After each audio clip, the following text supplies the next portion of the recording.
Mike Hughes with Dive News Network, and I'm here with Glenn.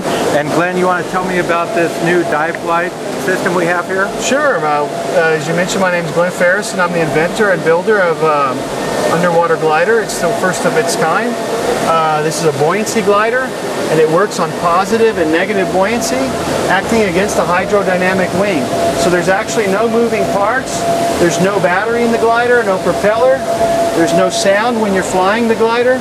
It's a very natural sport, more like surfing or sailing, where you're manipulating natural forces to create forward motion. The way it works is we mount inside the glider here, we're able to mount two aluminum 80s and about 50 pounds of weight that are connected by these fill whips to a ball valve. And the way it works is you trap an air bubble inside the hull of the glider, and that keeps you on the surface till you're ready to make your dive. When you're ready, you dump the air, it escapes from the back, and you start a negative glide with the 50 pounds of weight. By changing your hand position on the C handle here, you change the angle of attack on the wing, and that gives you forward motion.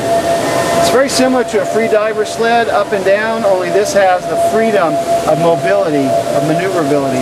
So you change your hand position.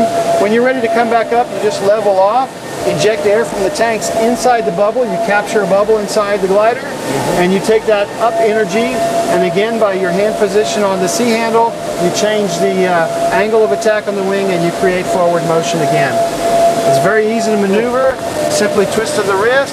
If you want to make sharper spirals, you might hold it from one side or the other. Your body drag is what gives you the leverage over this very powerful device. This glider here can make up to 250 pounds of positive buoyancy. So managing that much energy is very difficult without the proper controls. Right. Now, because I own Golden Rock Dive Center down in St. Eustatius in the Dutch Caribbean, so when I'm not working with my customers developing the glider, I've made it very easy for dive staff to handle on the boat.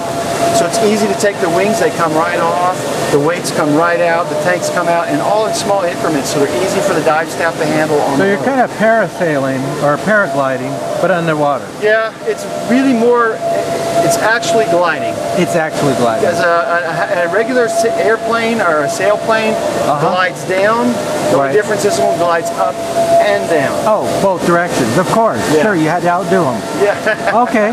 Well, you know, a lot of the animals that we watch when we're diving are using this same power source, and we just can't see it because their bladder's internal. But when they retract that muscle and they shrink that bladder and they stick their little pectoral fins out and they just kind of float away from us without moving, they're using positive or negative buoyancy to travel. You notice eagle rays and mantas, they use their muscle mass to lift themselves up and then they glide forward. When you see a whale breaching, he's using positive buoyancy to launch himself out of the water. They're just not telling us that. We can't see it. Yeah. Okay, that makes sense. Yeah. And so for more information about this product? You can go to diveglide.com. That's easy enough. Thank you very much for your time. Thank you.